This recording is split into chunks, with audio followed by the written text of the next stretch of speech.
Hello guys, in this video I'm going to show you how to set up a work account in the Airbnb app.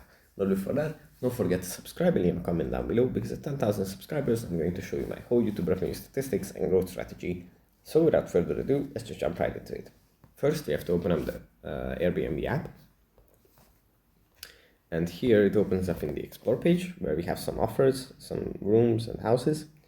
From here we have to tap on profile, and in profile we have to scroll down, and under the trouble for work section we tap on this. We can add our work email and then set up the Airbnb for work account, which means that we are going to receive some extra perks and which can be applied for business trips and the sort. So that's pretty much it for this video. Hope it was helpful for you guys, and I'll see you in the next one. Bye.